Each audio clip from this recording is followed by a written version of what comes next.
podcast with James D. Jackson. Hello and welcome again to the Rip Jersey podcast. I'm your host, James D. Jackson. And man, we had a great day of Sunday Night Football. The AFC's best and the NFC's best took off against each other. So we got to get into that. A lot to get into. But first, if you're watching this on YouTube or listening to it on the podcast app, subscribe to the podcast, man. We do a lot of good work here. But enough of that self-promotion. Let's get right into the first story of the day. Here's the first story of the day. We all remember what happened in the playoffs last year between the Buffalo Bills and the Kansas City Chiefs. We all remember how the Buffalo Bills were ahead, and then the Kansas City Chiefs came back with 13 seconds on the clock to win that game in forced overtime. And that game came down to the last team to have the ball because the two defenses just couldn't stop each other. Now, the first story of the day is the Buffalo Bills took down the Kansas City Chiefs 24-20 in Arrowhead on Sunday. Now, I think what that game showed is that these two teams have handled that playoff game in drastically different ways because of the moves they made in the offseason. Now, the Buffalo Bills and the Kansas City Chiefs, we all know they're high-powered offenses, have two of the best quarterbacks in the league in Josh Allen and Patrick Mahomes. But those all-season moves, I think, have changed the trajectory of these two teams. The big-time moves were the Kansas City Chiefs. They signed Orlando Brown to an extension. They traded away Tyreek Hill. They signed Juju Smith-Schuster, kind of to replace him, kind of. He's not the same route concepts, but in a way. On the other side, the Buffalo Bills, who noticed what happened in that playoff game, we need to get a pass rush. We need to get something to make this defense better. And the Buffalo Bills signed Von Miller this offseason, who won a Super Bowl with the Los Angeles Rams last year. So what happened on Sunday?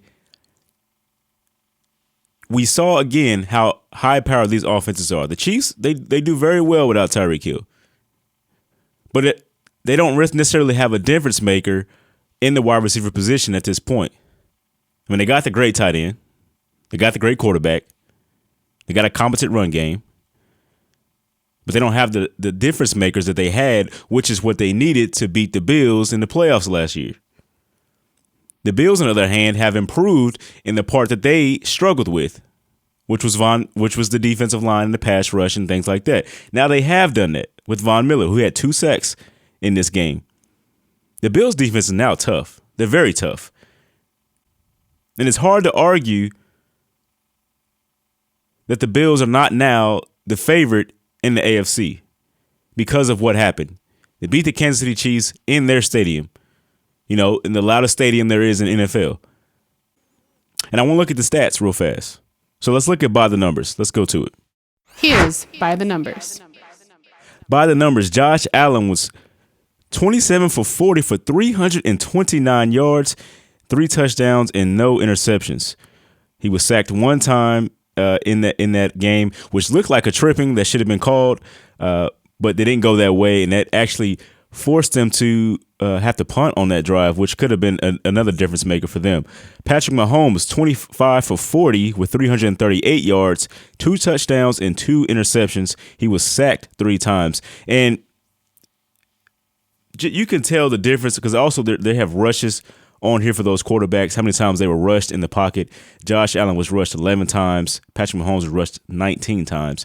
So you can already tell just from those stats by themselves, if you didn't even watch the game, you can tell how much the defense has played a part and how much things are different compared to where they were last year based on those stats, those INT stats and the rushes and sack stats for Patrick Mahomes, because he's one of the most shifty quarterbacks in the pocket. And if you can get him down, you're doing something right on the defensive end. And we talked about Von Miller, who had 2 sacks in that game. And Stephon Diggs, a wide receiver for the Buffalo Bills, had 10 receptions for 148 yards and 1 touchdown. His longest reception was 31 yards. Juju Smith-Schuster had his best game as a Kansas City Chief. That's the acquisition we talked about earlier. He had 5 catches for 113 yards and 1 touchdown. His longest was a 42-yard reception where he almost broke away for another touchdown.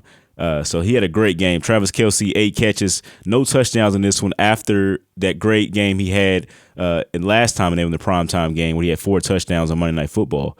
So things have changed. They were able to stop him with their defense, the Buffalo Bills, and I think no doubt that the Buffalo Bills are the top team in the AFC now after taking down the Chiefs in their home stadium.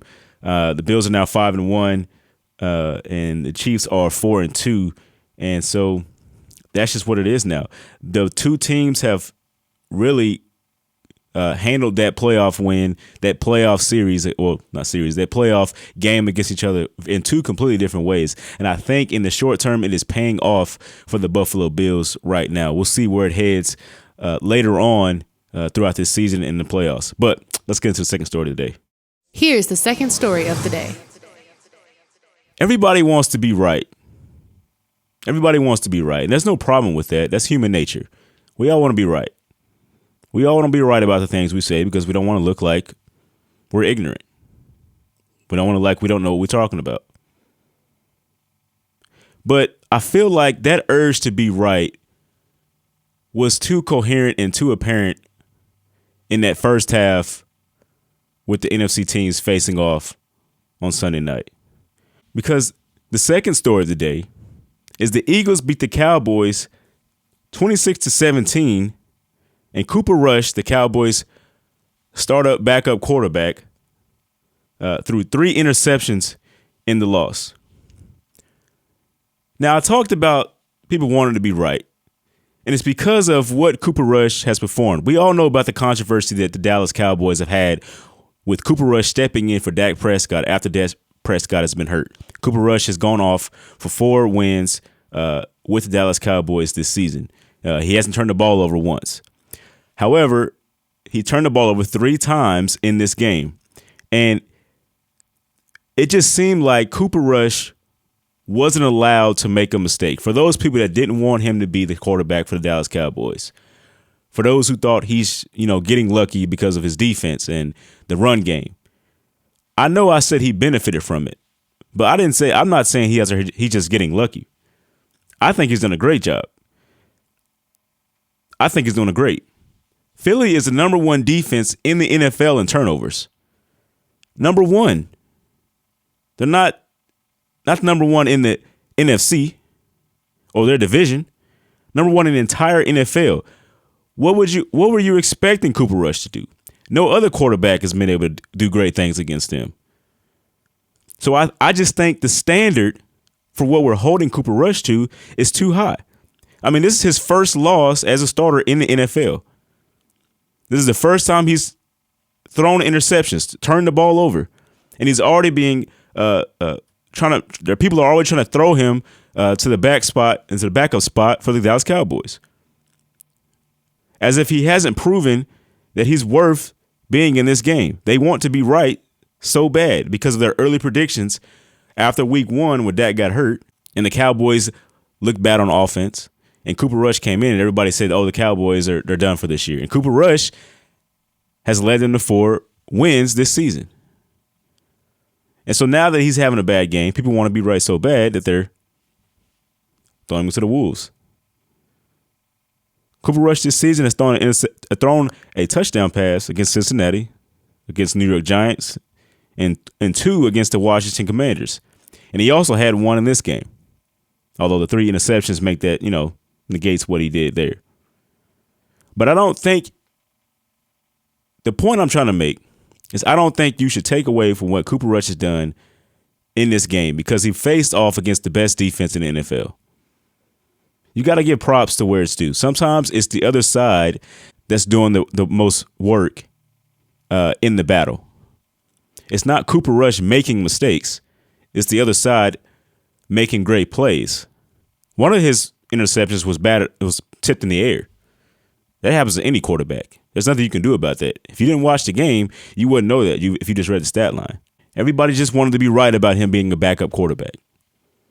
And that's where I think it's wrong. I'm not saying he should start over Dak. for the Dallas Cowboys, but I do think he's a starting quarterback on another organization. I do think he's earned that role. Because backup quarterbacks don't win you 4 games in a row. They just don't. Even with the best defenses in the league, it doesn't happen. They make mistakes eventually, and it just turns for the worse. I think so far he's done a great job, and I'm not going to throw him out because of one game. That's just all I think. I think you should give more credit to the Eagles' defense, which is well deserving. They've done a really good job. And also, Jalen Hurts dominated on the other side with his RPO, because we talked about the Dallas' defense being awesome and great. We talked about Micah Parsons being one of the best defensive ends in the NFL. And Jalen Hurts' run pass option was able to stop and pretty much negate Micah Parsons in this game, because he just focused on him throughout nearly every play of his run pass option. It's all going toward his direction. He made Micah Parsons make a move, and he did the opposite. And it's so hard to cover that because the running back gets the ball, or Jalen Hurts keeps the ball, or he throws a pass. It's so hard to stop that in a blink of a second if Jalen Hurts is able to run it that well. That's one of the best executed RPOs I have seen in the NFL. That's one of the best I've seen. That's why they're 6-0 and undefeated for the first time since 2004 when Donovan McNabb had them 7-0. Let's get into the next thing. Here's the third story of the day. The third story of the day is the 3 things I think you need to know as we move forward. So we'll get right into it. Here's number 3. Number 3, the Jets took down the Packers 27-10. The Jets keep on rolling, and the Jets sacked Aaron Rodgers, the Packers quarterback, 4 times in this game. The Jets became the first team since 2018 to block a field goal and a punt in the same game. One of those weird stats that most people probably don't know about. Sauce Gardner, the Jets cornerback, put on the cheesehead hat and walked around with it in Green Bay. That's not something I would recommend doing. The Jets are having fun out there, but that might be too far. Next thing. Number 2, The Steelers beat the Buccaneers 20-18.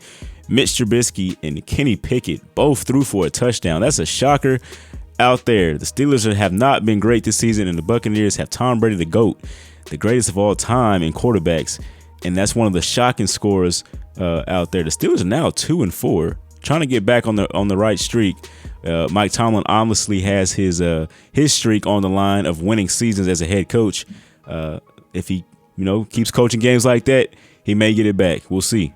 Number 1, At number 1, the Giants improved to 5-1 after taking down the Ravens 24-20. We talked about the Giants doing well on the last football podcast that we did, and they continue that to keep it on going. And now a weird trend that's happening is 3 of the great quarterback teams are off to a slow start this season. We got Tom Brady, as I said.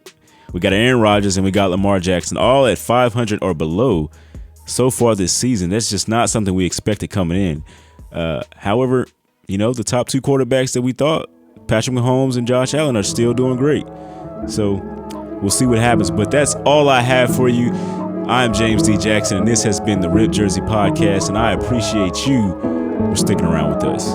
Thanks for watching this video. If you made it this far, like and subscribe to my YouTube channel. Also, I have a podcast called Rip Jersey. Follow that, add it to your playlist. Listen to it wherever you can. Thanks for watching again.